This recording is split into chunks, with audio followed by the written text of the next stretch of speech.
Good afternoon, Dolphins fans. Welcome to another episode here of On the Fin Side with Kat and Paul. Follow us on Facebook, Twitter, all of our social media outlets, as well as the finfanatic.com website and the Fansided Network.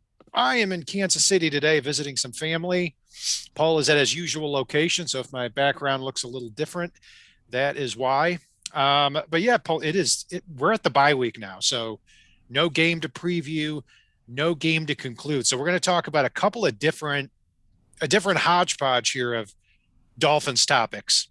And there are several of them to discuss. We're going to talk about just a high level look at the internal free agents the Dolphins have after the season, so we can keep an eye out for who we're looking to take that next step up throughout the rest of the year, as well as franchise tag candidates, a rooting guide for week 14, predictions for the rest of the year with the Dolphins, and also our stab at the Dolphins Pro Bowl possibilities here too, Paul. So, I mean, what a strange season so far. I mean, the Dolphins went 56 days without a victory during their 7-game losing streak.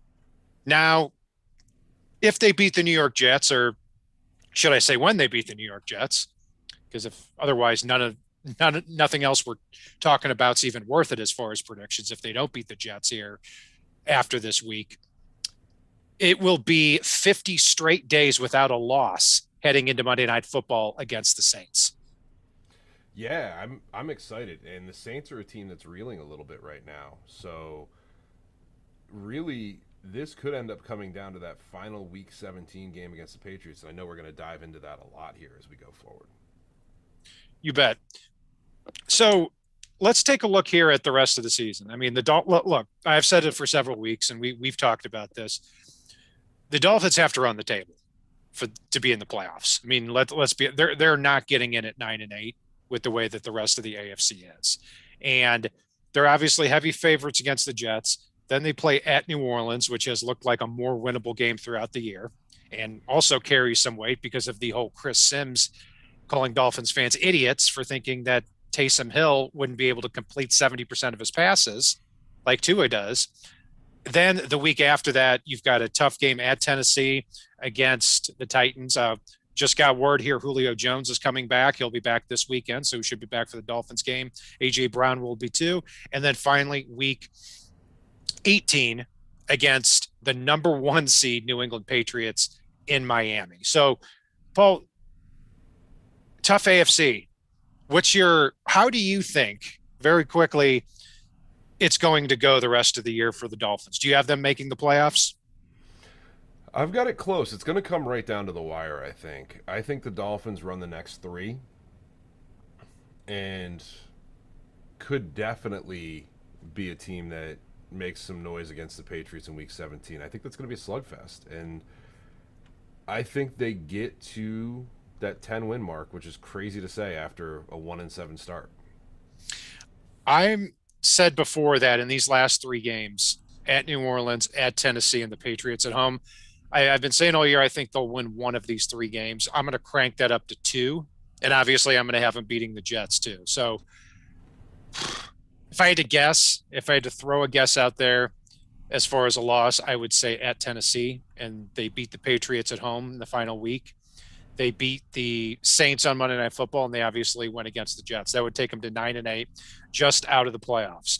But when I did a simulation on the New York Post, as far as the Dolphins winning the remaining 4 games, if they did that, they would have somewhere between an 80 and an 85% chance of making the playoffs. So it's certainly within reach.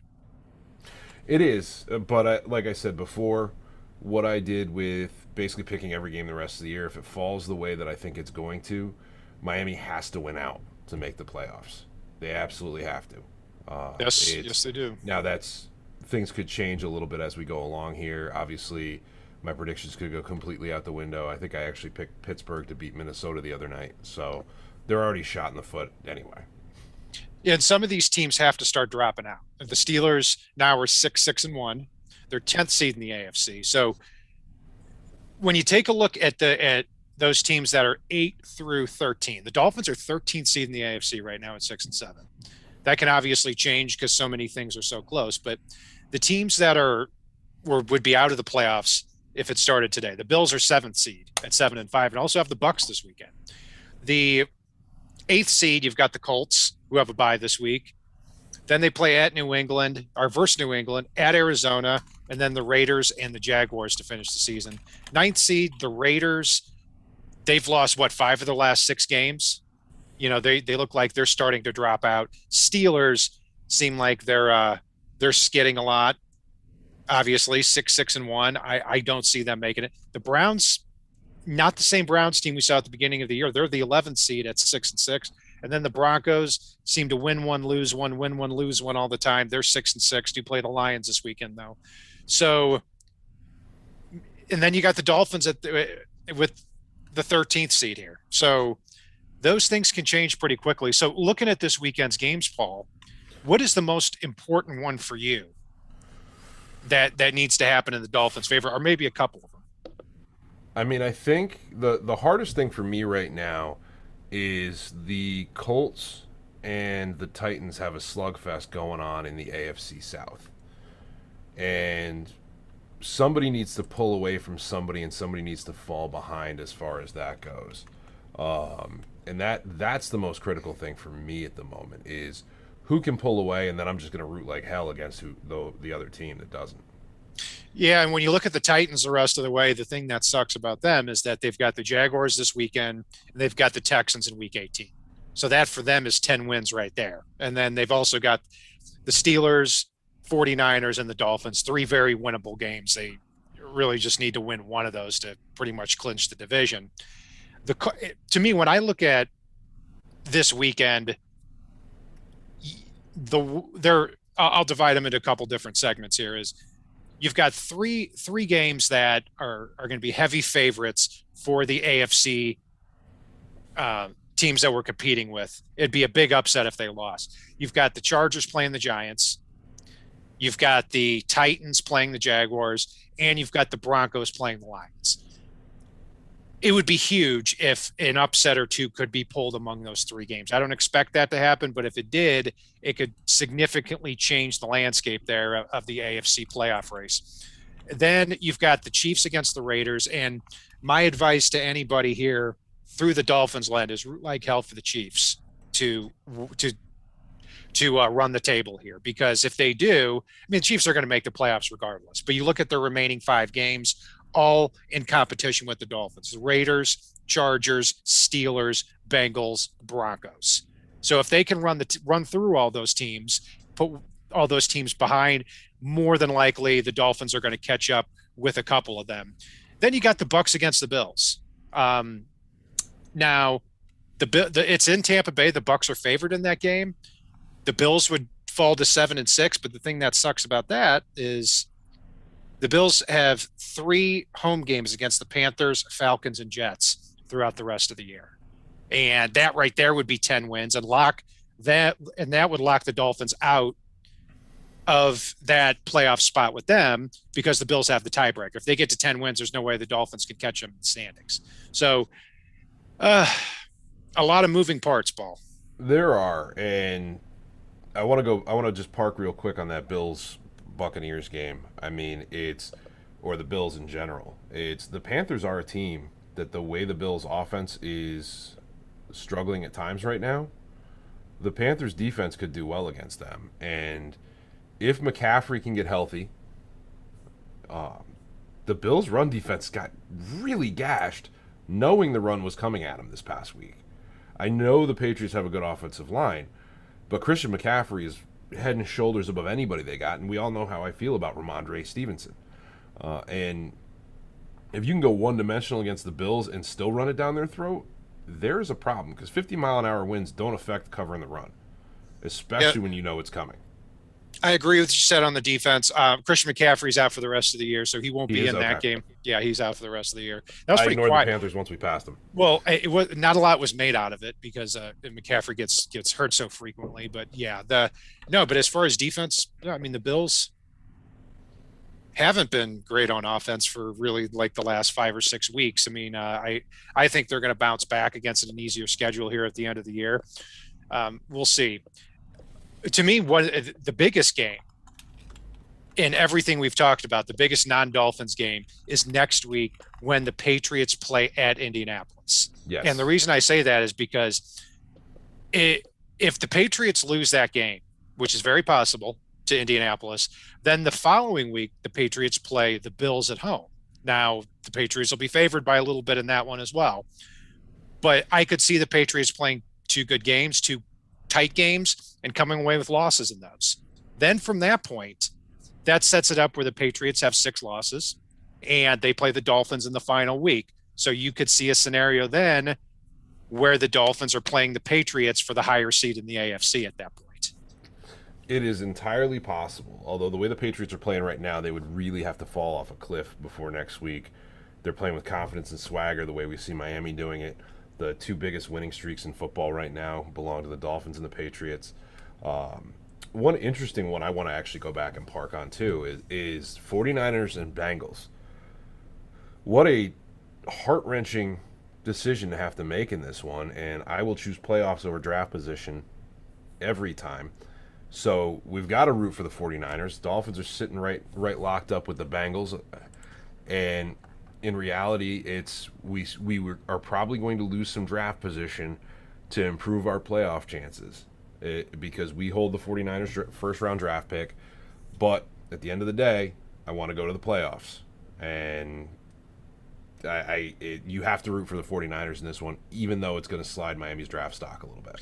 Yeah, I think you have to, and I'm glad you brought that up. I totally missed that one.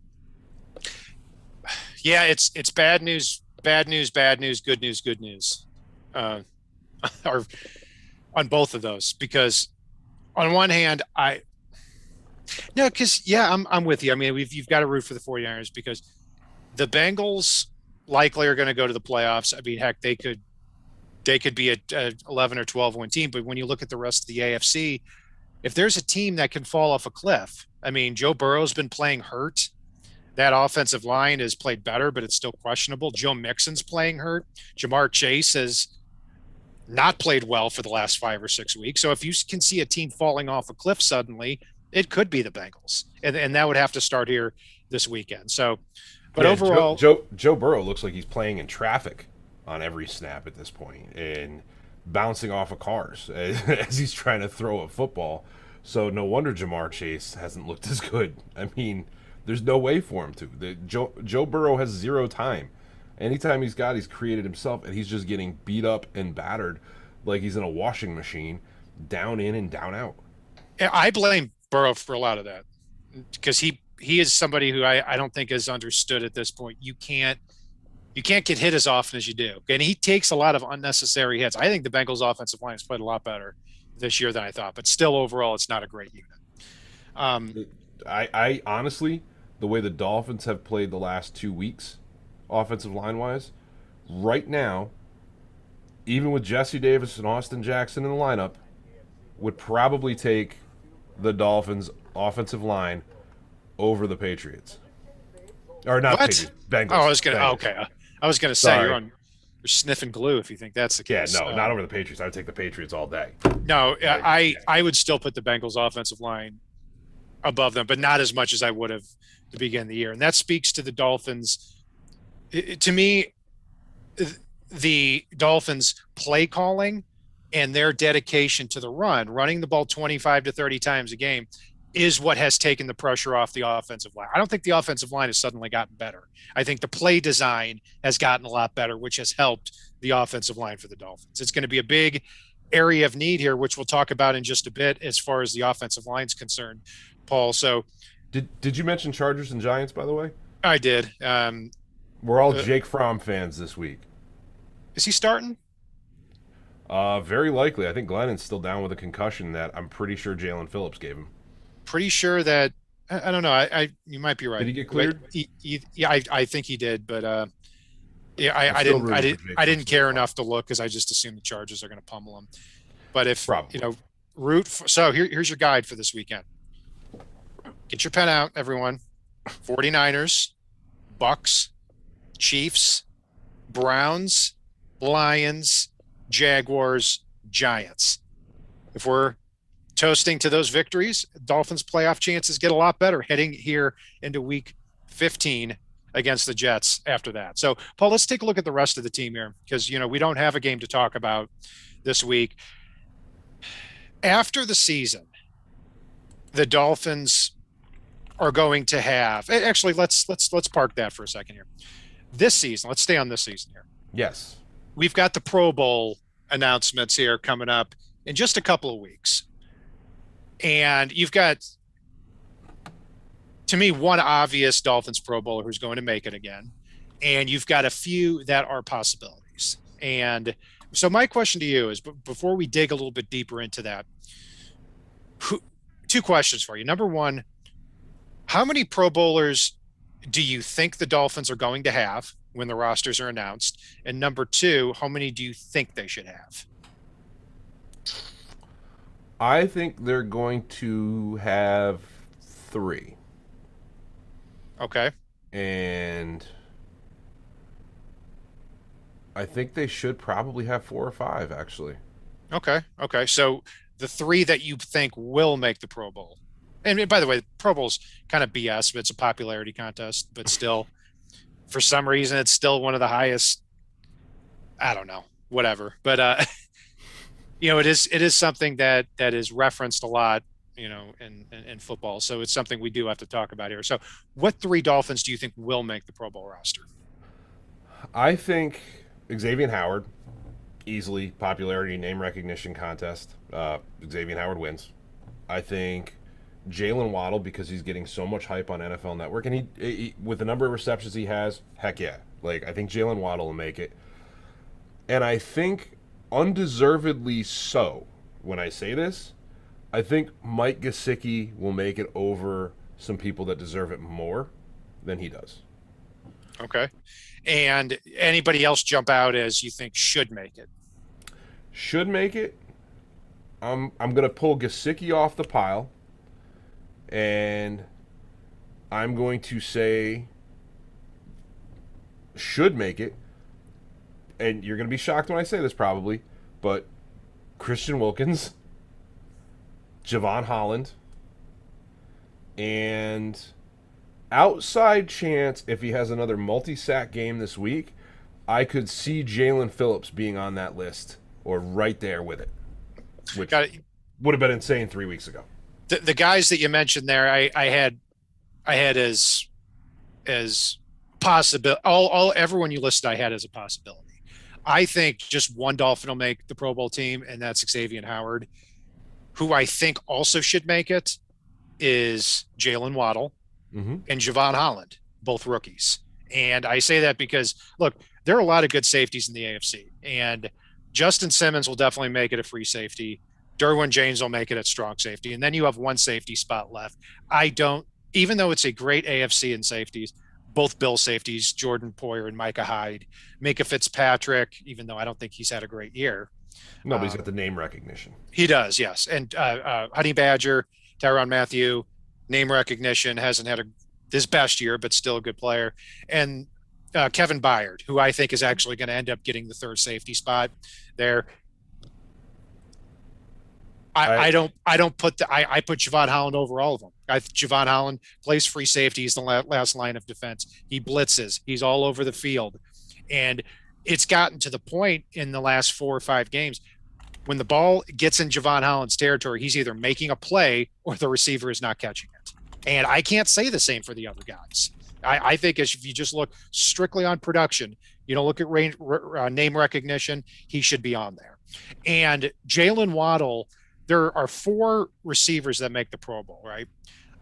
3 I can tell you right off the whip are going to make it because of name recognition and production. Tyreek Hill will make it, Keenan Allen will make it, and Stephon Diggs will make it. They're in, put them in. They were in the Pro Bowl last year, multiple-time Pro Bowlers each, and they have the numbers to back it up. And then the 4th spot, it's going to be close between a lot of players. Jamar Chase, a couple of weeks ago, I would have put in there because of the stats, and he was number 1 among wide receivers in Pro Bowl voting by fans. That shouldn't mean anything, but it does a couple of weeks ago.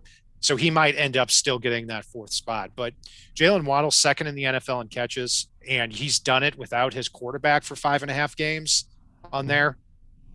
Yeah, I would give him that 4th spot. Now, One person we haven't mentioned that has an outside chance, and I can't recall if he's actually listed on the ballot itself on NFL.com for the special team spot, but should be in consideration is potentially Mac Hollins. He has been phenomenal covering kicks and punts this year. Yeah, there are a couple of guys that I think could be consideration. Mac Hollins, Duke Riley for special teams, and Clayton Fedulum too. I mean, look, Clayton Fedulum can't play defense, but he's a good special teamer. But also in the AFC, Matt Slater seems to have a stranglehold on that special teams Pro Bowl spot every year. Yeah, because no one knows who to pick, and they just click that button. Correct, exactly right. And so, yeah, and you could see like a Blake Ferguson get in as a long snapper too. Those are so hard to predict every single year, and it seems like Morgan Cox for the Ravens has the stranglehold on that long snapper position every year. So, but let's go back to a few other guys. Gesicki is a possibility. I'd be shocked if he did, because you've got two tight ends that make it. Travis Kelce will make it. There's no doubt about that. And then it would be between Andrews, Darren Waller, and Gesicki. And Andrews has about 150 more yards. And Darren Waller has one more yard and is also hurt right now. Than Gesicki. So I never deterred fans from voting for somebody. Yeah, well, Gesicki has made those highlight reel catches so much compared to the other players. And that's where it might get interesting for him, because the Dolphins have not had a lot of broadly televised games.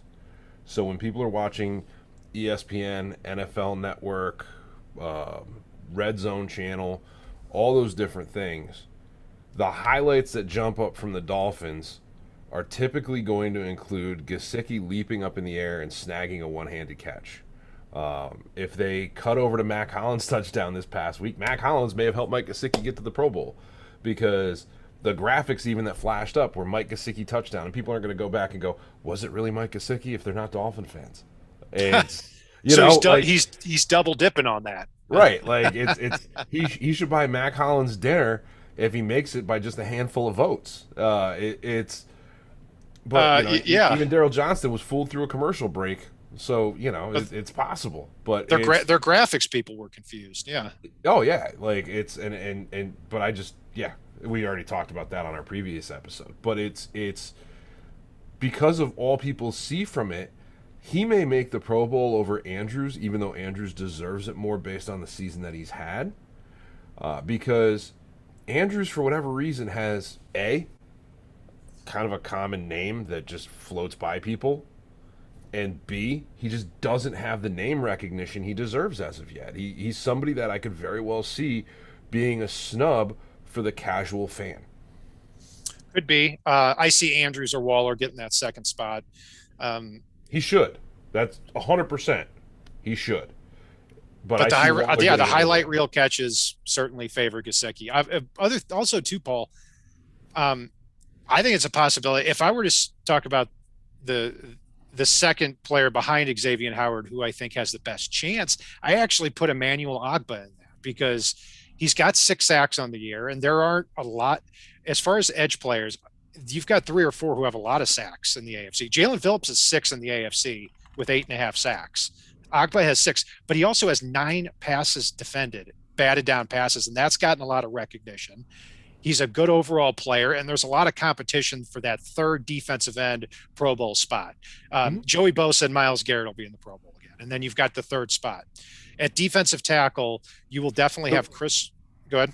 The weird thing is, Jalen Phillips is not listed as a defensive end, by the way. Just so you know, he's listed on the official NFL.com Pro Bowl ballot as an outside linebacker. Got it. Thanks for bringing that up too, because I was going to ask you about that. So he and Ogbah don't conflict with each other in any way, shape, or form. So he's getting hot at the right time to get in, although he's got to compete against guys like TJ Watt. So he's not going to get that number 1 spot, definitely. But he's getting hot at the right time, but he's not pulling away from any Ogbah votes, even amongst Dolphin fans. Yeah, looking at the front 7 now, take defensive end, defensive tackle, and inside linebacker. At defensive end, Joey Bosa and Myles Garrett will make it. No doubt about that. Defensive tackle, Chris Jones and Cameron Hayward will make it. at defensive tackle, because Hayward, I know, is a D end and a 3 forward, but he's classified as an interior defensive lineman. And then you've got a lot of competition with Jeffrey Simmons, Calais Campbell for that third defensive tackle spot. Maybe Wilkins sticks his head in there, but I don't think he will. At outside linebacker, he should though. He should. His run defense grades alone should put him in there right now. At least in the conversation. In the conversation, yes. I don't think he wouldn't be the third defensive tackle for me. Outside linebacker, two will definitely make it: TJ Watt and Matt Judon. Watt has 16 sacks. Judon has 12 and a half. Both have made the Pro Bowl before. And then you've got some competition for that third spot. And maybe, I don't think Jalen Phillips will be the guy because he hasn't played a lot of snaps. But he's got 8.5 sacks on the year. And that's something to watch out for the rest of the year. Micah Parsons got his 10th sack the other day. And Micah Parsons became the 25th defensive player in NFL history to have 10 sacks as a rookie. Phillips needs 1.5 in his final 4 games to join that group. So Parsons will probably make the Pro Bowl in the NFC and probably be defensive player of the year. Jalen Phillips is starting to inch toward that same conversation. And Jalen Phillips is our second best draft pick on the defensive side of the ball this year. And he might be the third best draft pick overall this year. So, can we officially give Greer something that we gave the two the other day? Can we give Greer another year now? Yes. Greer, Flores, and two are all good. Well, no, but I just meant amongst fans, amongst our show. Let's give Greer through the draft in the offseason now to see where we stand on him. No, I think, it's a different conversation now. I was all about firing Flores and Greer when the Dolphins were 1-7 because it was their third year. And I said, okay, this is a failure. Paul was not. I did not expect it to be turned around, especially to this degree. So, no, things have changed. And look, they have to change if you're 6 and if the difference between 1-7 and 6-7 is a different conversation. If things change to that degree, the conversation is going to change as well. And that's where I was on that fence of maybe we get rid of Flores at that point in time, but I wasn't on the fence about Greer because I did feel that he put the talent in that room to be able to do what we're doing right now. And we haven't had a massive personnel overhaul. I think our big shining addition since then was Philip Lindsay.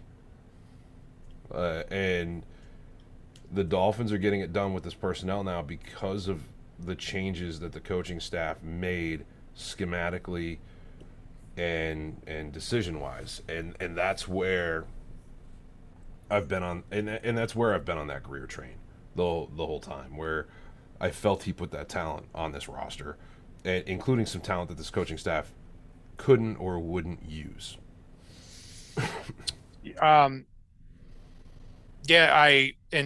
when I look back at the time, I didn't think Christian Wilkins had a great start to the year. And you look at the rest of the 2019 draft, you traded a 2nd and a 4th round pick for Josh Rosen, and you drafted Dieter in the 3rd round. And Dieter's pretty decent when he's been in, but overall, spanning over the first 2.5 years, it was a terrible pick. 2020, Tua was hurt again. Austin Jackson and Igbenogany were terrible busts, and they still are. And then the rest of the draft was okay in 2020. Good. 2021, Jalen Waddle was catching 4-yard passes every time. Jalen Phillips hadn't broken out yet. And Javon Holland was struggling in his first couple of games. Now things have changed, and that's what tends to happen with a younger roster. And another benefit to that too, Paul, is that when you have a young roster, when you have 2 on a rookie contract, when you have 8 or 9 starters on rookie contracts, it allows the team to have a lot of money. And that's what the Dolphins are going to have here in the offseason. We're not going to go too deep into the offseason. We've got months to talk about that, but they're projected to have almost $76 million in cap room this year. And then if you also factor in cutting Jesse Davis, cutting Alan Hearns, maybe you cut Eric Rowe. I wouldn't cut Eric Rowe, though, because you'd only save $4.5 million. But let's just stay with Jesse Davis and Alan Hearns. You cut those 2 guys. Now you're over $80 million. So taking a look at that, I mean, I look at three positions this offseason. If you keep the current roster and you really don't lose anybody in free agency, there are three big needs: left tackle, right tackle, running back. And like you said in a previous show, the Dolphins can be laser focused on those three positions. They can, but where I would say they need to do some things to be able to be laser focused are re-signing Micah Parsons. I don't care if they've got 8 tight ends. They just need to. So tight end is just an afterthought, especially with him and Durham Smythe hitting the market. If you sign Emmanuel Ogbah, you can straight up ignore the defensive line, and that includes the fact that John Jenkins is going to be a free agent. Period. Oh, Jenkins is gone. What's that? Jenkins is gone. He's right. I'm just saying there's like Jenkins is an NFL player. He's an NFL rotational player. But this line is too deep, and the emergence of guys like Adam Butler make him 100% expendable. So, bye. Like it's thanks for coming back. We'll see you in a few years again. The only thing I'd say beyond those positions between the offensive line, because I'm sorry, if you feel Austin Jackson is your best answer at left guard, there might be some time to add some competition to that room again. But I do think they need to add a receiver in the coming draft. But then running back, an offensive tackle, and possibly a linebacker. I'm still over Landon Roberts.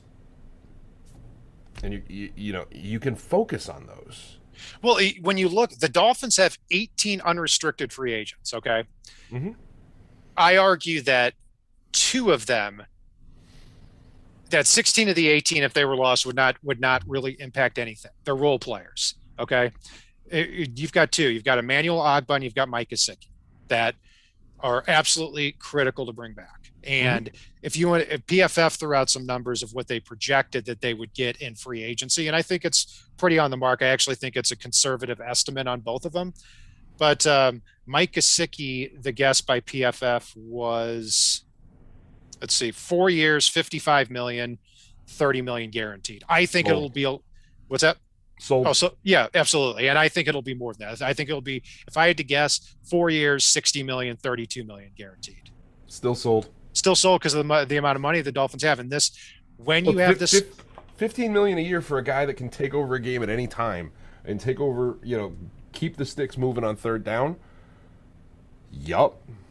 And a major mismatch problem. I mean, that's what it comes down to. And Emmanuel Ogbah was guessed by PFF 3 years, $46.5 million, $30 million guaranteed. I think you may be able to get him for less than that. Not a lot less, but a bit. I think that's right on the mark. I mean, I think it might even. I think that's a good guess by PFF, and I say that because 2 players, Frank Clark and Demarcus Lawrence, out there who are pretty comparable. Maybe not at the time of their contract, but pretty comparable now, are getting over $20 million a year. Yes, they were overpaid for it, but that kind of sets the market a little bit. So, yeah, I think 15, 16 million a year gets it done. Now, if they franchise Ogbah, it's going to be about 17 million for 1 year, which I would still do. Mike Gesicki, that's where it gets interesting because a tight end franchising him, it's about 11 million. Wide receiver, it's 18 million. Now you can say, okay, Gesicki's a tight end, but think about this. He's played 600 something snaps this year. He has lined up as a tight end 57 snaps out of 600 plus. The other ones, he's lined up as a slot receiver or out wide. Yeah. No, I mean, it's I've said it before, re-signing Mike Gesicki and moving, if you're going to move him to wide receiver officially, then you do need to try to get Durham Smythe back. Yeah, Smythe is. Yeah, I agree. Smythe is gone though. I mean, he's when you look at the tight ends. If he doesn't have a big enough market that he's going to get crazy tight end money. He's going to get a decent contract.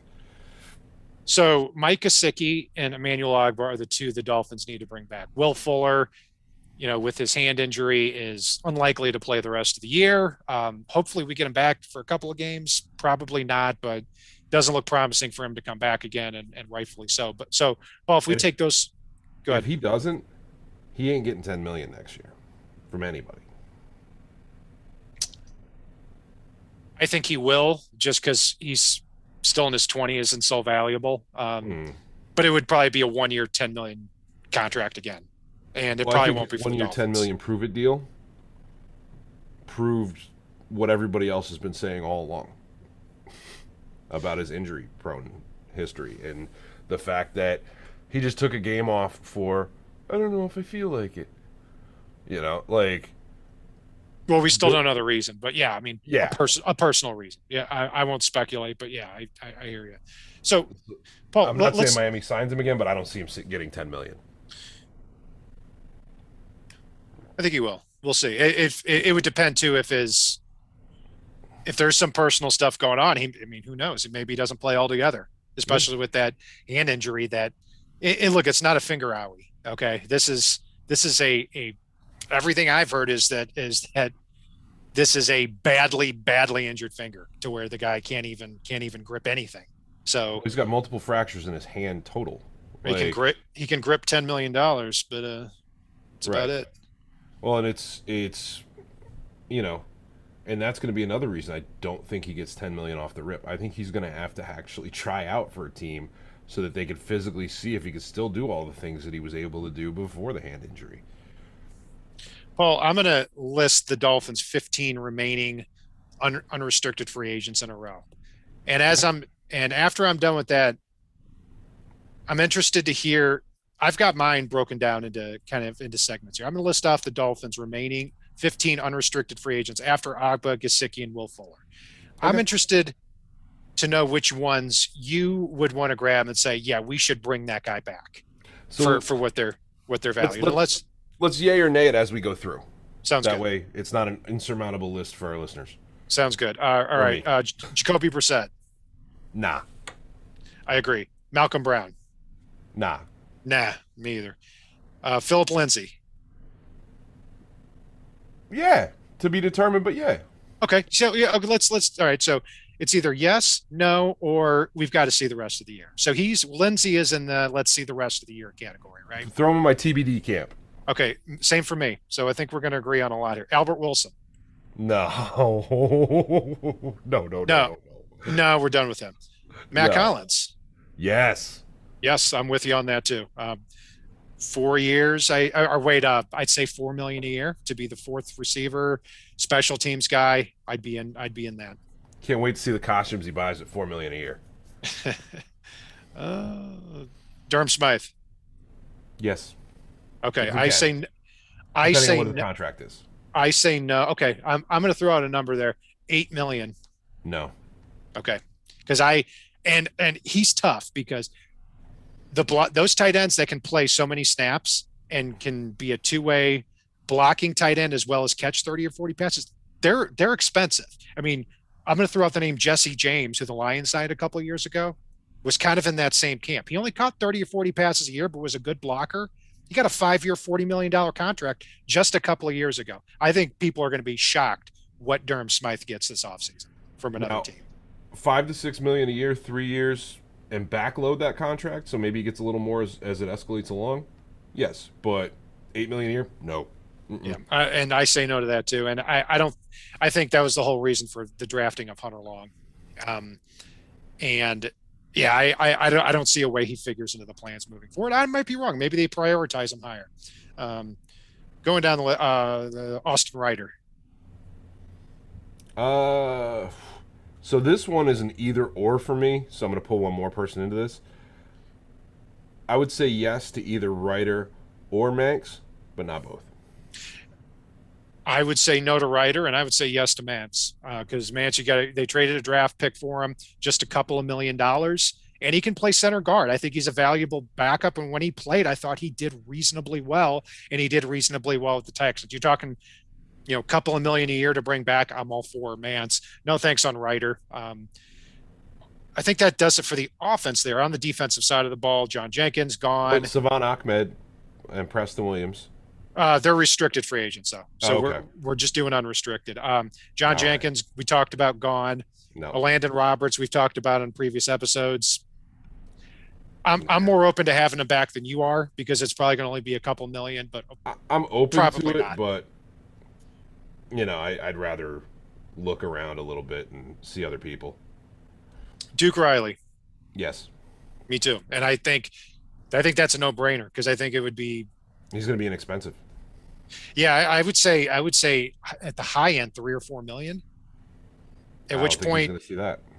well, yeah, maybe not. And then you can head into the draft with Baker as your first linebacker, Riley as your second linebacker. I do think that getting that 3 down middle linebacker is a big need and probably the Dolphins' only need right now on defense.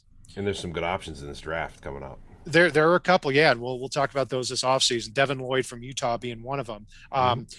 And if that's the case, but you head into the draft not necessarily badly needing a linebacker.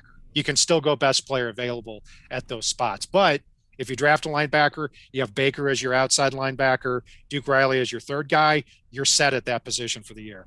Um, Brendan Scarlett, Yeah, I'd be open to that too as a backup, special he's teamer. gonna have to earn his spot during the preseason, but absolutely. I mean, he's got special teams value too. Yeah. Yeah, he does. And he's somebody who started for several years for the Texans when they were good on defense, taking the spot for Jadeveon Clowney. Um, Justin Coleman. No. Okay. I'm a yes on him. If we're talking 3, 4, 5 million a year, I think he is a very good third or fourth cornerback, and I'm willing to pay all day for that. He's improved throughout the season. I'm open to it, but for the most part, I'm not enamored enough to spend the money. I'd rather have Nick Needham. I'd rather have Trill Williams. I do like Javaris Davis a lot. That could be an interesting choice. And I'll tell you this right now, I am going to advocate in the draft at some point for the Dolphins to spend a high pick on a cornerback because it's not a need right now. But when Byron Jones and Avian Howard get on the wrong side of 30 in a couple of years, it's going to be a big need and it's going to be too late at that point. I'm talking about as a draft pick, not as far as signing free agents. Jason McCourty, no, because he's probably going to retire. And finally, Pilardi. Yeah, I'd have to lean toward yeah, because I think he does great directional kicking. And as the Dolphins get better on offense and they're not punting the ball outside of their own territory, I think he gets more and more valuable. One AFC Special Teams Player of the Week this past he week. averaged almost 50 yards a punt this past week on 6 Yeah, punts. and he drilled 3 inside the 15. But still, I was thinking, like, how bad of a week was it on special teams? I saw, I saw that pop up, and all I could think of was you destroying him on our game recap. No, I wasn't destroying him. I said he did a good job as far as he as Half far his as punts. half his punts, directional kicking and pinning other teams back. Like when the Dolphins kick from the 40 or the 50, he's great. There are very few punters I would take in the league over Pilardi. If he's punting from the Dolphins' own 15, then no. There are many other punters, including Matt Hawk, that I would take over him. He did bomb one of them, but he had 2 or 3 other ones that weren't very impressive in that situation. So I would not take Matt Hawk because Matt Hawk, as much as I love most of his kicks, is an absolute threat to just shank a ball 4 yards beyond the line of scrimmage at any point in time. the Liverpool King in chat said, "What is going on with Cat's face? Is that a filter?" No, I'm at my in-laws in Kansas City here. I'm not as I don't have as much control over the lighting as I usually do. You should have brought your pillows for the shelves behind you. I should have. I was thinking that. Absolutely. First thing I thought when I saw the shelves was like, why no pillows? I brought a couple of Dolphins hats, which and now my head's been covered up here. So I spotted them. I'll be back to my normal couch with the pillows behind next week as we preview and review the Dolphins Jets game. So Paul, we've thrown a lot out there. I mean, we've talked a lot about a lot of just kind of things we've wanted to talk about but didn't want to interject into any of our shows really. Anything else jump out at you here?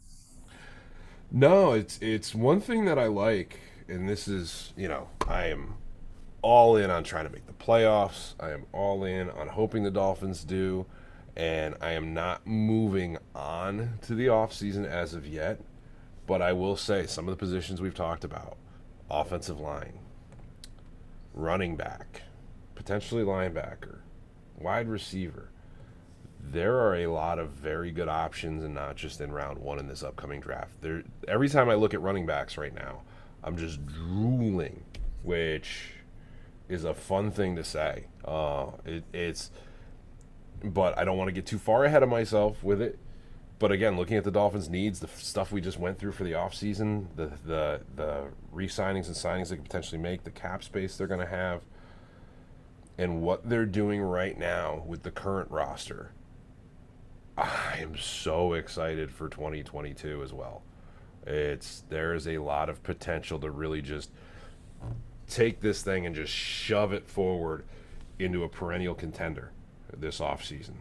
And one thing I noticed when looking at the free agents here is, yes, the Dolphins have a lot of them in 2022, the most notable ones being Gesicki and Agba. But you look at 2023, and other than Andrew Van Ginkel, there isn't a lot. So what that means is it sets up this situation where if they continue this momentum and they finish the year, let's say at 9-8 or 10-7, and Tua continues to play well, and we carry that to next year with Tua still on a rookie contract, the Dolphins are going to have all this money to spend, not a lot to re-sign in 2023. So they may have this 2-year window in 2022 and 2023 where things really start to come together and they can really start to stockpile some talent there. So we don't want to get too excited about the offseason because there's still a lot of football left to be played and a lot of excitement here to be had. But thank you all for joining us here on this bye-week special of On the Fin Side. Be sure to follow myself at Brian Cat NFL, Paul at Fanatic_pick on Twitter. Also follow us on Facebook, Twitter, Spreaker, or not Spreaker. See, I can't get that out of there. We're not represented. We don't use Spreaker anymore. Forget that. I'm going to put up a no Spreaker sign behind us. Facebook, Twitter, the finfanatic.com website, and the Fansided Network. Thank you all for joining us. And if it's not on the right side and it's not on the left side, it is on the Fin Side.